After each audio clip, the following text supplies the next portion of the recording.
What's up, traders? Matt from the Trade Brigade here doing a technical analysis on ticker symbol IPHA for Innate Pharmaceuticals. On the left-hand side, we're looking at the daily time frame, and on the right-hand side, the 30-minute intraday time frame.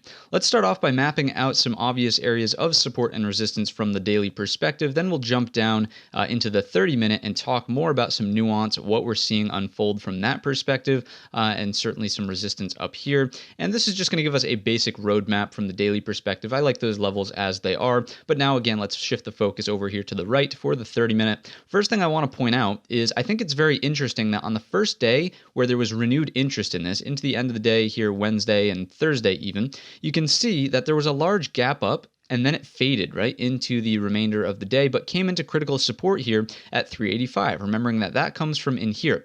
So, the structural thing that should have happened did happen, right? On a gap, the inventory is imbalanced, you correct that imbalance, and when we come into support, that's where the rally stems from. So I do think it's noteworthy that technically, right, quote unquote, this is following the rules, and that's something that you like to see. So as long as 385 holds going forward, I would expect this to be bullish. Obviously, we are way above it, so let's talk more about some more realistic scenarios and what we can do into the upcoming week, remembering that, of course, the market is closed on Monday, and we can resume trade on Tuesday. So for now, looking at this through the lens of Fibonacci, certainly we did not hold the 38.2 on the pullback, did not hold the 50, but the 61.8 did hold into the end of the day here at $5.88. I would argue that you just want to be on the lookout for this 6 round number-ish area because it was prior structure, right? Remembering from the daily that in here there was a ton of support, so we want to see that area act as support as we move forward inside of this chart. So as long as 6 kind of holds here, things are good. Now, don't get me wrong, I can see what happened in the after hours.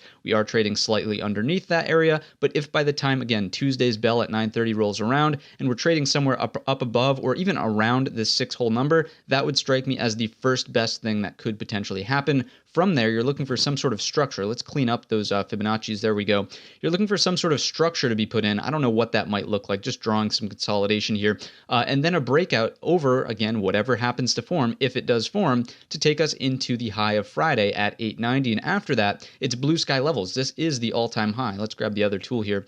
This is the all-time high on IPHA. So over 889, who knows what could happen, right? So please monitor and trail your stop losses higher as and if we get into blue sky territories. Now, to the downside, say 6 does not hold, we really start trading underneath, we find price acceptance down here. I wouldn't look for the short, and I really wouldn't look for the re-entry unless we come back down into 385 and there's a massive spur of volume, right? If we look at the daily time frame, look at all of the time that was spent here. We're not even a single volume bar registered based on the 2 that we've seen on Thursday and Friday, right? So to me, if volume even starts to drop off, come back down and do something like this, then get non-existent, this is not a name you want to be involved in to the long side. Maybe if it gets back down into this area, starts printing hammer candles, and volume starts perking back up, maybe there's a trade to be had back up into this 487 area, but unless that actually happens, and again, volume being the key piece here, just not a name you want to be involved in, right? And you're not going to trade this to the short side. If we go to the trade tab and over to all products, here we go,